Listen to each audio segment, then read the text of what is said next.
Hello dear students, welcome to my channel. In this today's video we are going to learn First Flight English Textbook Class 10th poem Dust of Snow written by Robert Frost. Robert Frost ने लिखा है dust of snow. इस poem में dust of snow है मतलब बर्फ़ की धूल है।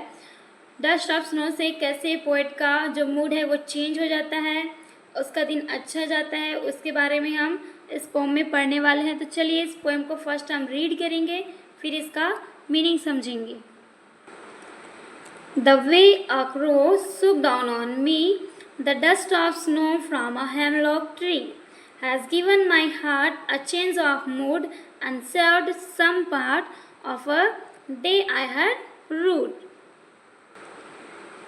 इस पोम में बताया गया है कि जो पोएट है एक दिन वो कहीं जा रहे थे और वहाँ पे जाते हुए वहाँ पे उनको हेमलॉक ट्री दिखा वहाँ पे वो थोड़ा रुके तो फिर जो कौवा था उसने डस्ट ऑफ स्नो जो पेड़ पर बैठा था, कौन से पेड़ पर, हेमलॉक ट्री पर बैठा हुआ था वहाँ, और उसने कुछ मूव ऑन किया तो फिर उसके जो पोएट थे उसके कंधे पर थोड़ा सा डस्ट ऑफ स्नो मतलब बहुत ही छोटे जो पार्ट है डस्ट के, जो बर्फ़ था, जो उस टाइम विंटर का समय था और उसके जो पोएट था उसके कंधे पर कौवे ने थोड़ा सा स्नो गिरा दिया यानी बर्फ़ गिरा दिया।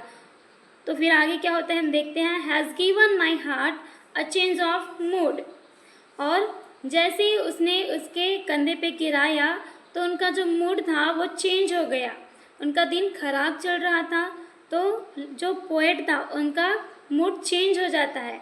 And saved some part of a day I had rued मतलब होता है हेल्ड इन रिग्रेट मतलब पछतावा करना।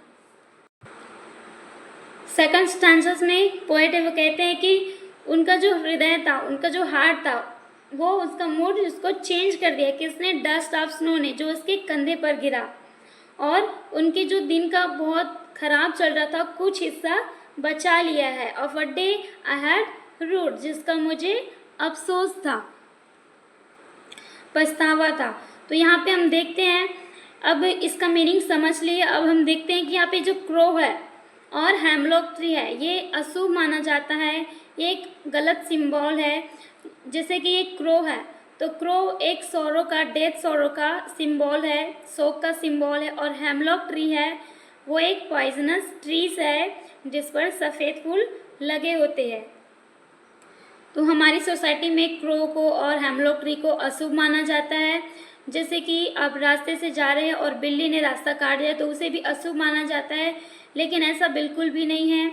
जो पोएट है उसने बिल्कुल गलत साबित कर दिया कि ये सब अशुभ होते हैं, लेकिन उनके लिए जो उनका दिन खराब चल रहा था तो फिर एक कौवे की वजह से जो हेमलॉक ट्री पर बैठा वहाँ से उस पर डस्ट लगे थे। किसके डस्ट? बर्फ़ के जो डस्ट थे, उसको बहुत ही छोटी पार्टिकल था इसलिए उसे डस्ट कहा गया है, जो स्नो था। तो वो उसके कंधे पर गिरा और उनका जो मूड था, जो बहुत दिन खराब चल रहा था उसका, तो उसे चेंज कर दिया।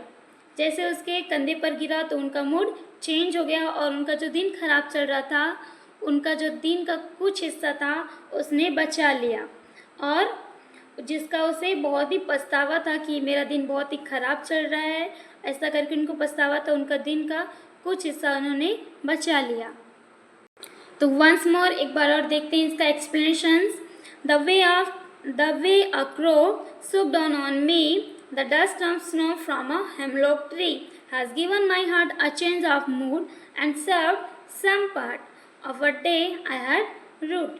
एक दिन जो पोएट थे वे कहीं जा रहे थे, कौवा हेमलॉक ट्री पर बैठा हुआ था, वहाँ से गुजरते वक्त जो पोएट था उनके कंधे पर डस्ट ऑफ स्नो के कुछ धूल उसके कंधे पर गिरा और उनका जो मूड था वो चेंज हो गया, और उसने अपने दिन का जो खराब था उसका मूड वो चेंज हो गया और कुछ हिस्सा अपने दिन का उसने बचा लिया, और जिसका उसे बहुत ही पछतावा था। तो जो पोएट हैं इस पोम से ये बताना चाहते हैं, ये सीख देना चाहते हैं कि जो प्रकृति में जो चीज़ें हैं नेचर में, जैसे कि क्रो है जिसे हमारी सोसाइटी के लोग अशुभ मानते हैं, हेमलॉक ट्री है जो एक पॉइजनस ट्री है, जिस पर सफ़ेद फूल लगे होते हैं वो बहुत ही जहरीला पौधा होता है, पेड़ है। तो इनकी वजह से हमको कोई भी हानि नहीं होती, हमारा दिन बहुत अच्छा जाता है। हमें नेचर से कोई भी इस तरह की चीज़ें अपने दिमाग में नहीं लाना है। सारी चीज़ें जो नेचर की है वो बहुत ही अच्छी होती है। और ये सब जो गलत सिंबल सोचते हैं कौवे को और हेमलॉक ट्री को, वो बिल्कुल उनकी धारणाएं गलत है। ऐसा जो रॉबर्ट फ्रॉस्ट पोएट है उन्होंने साबित कर दिया।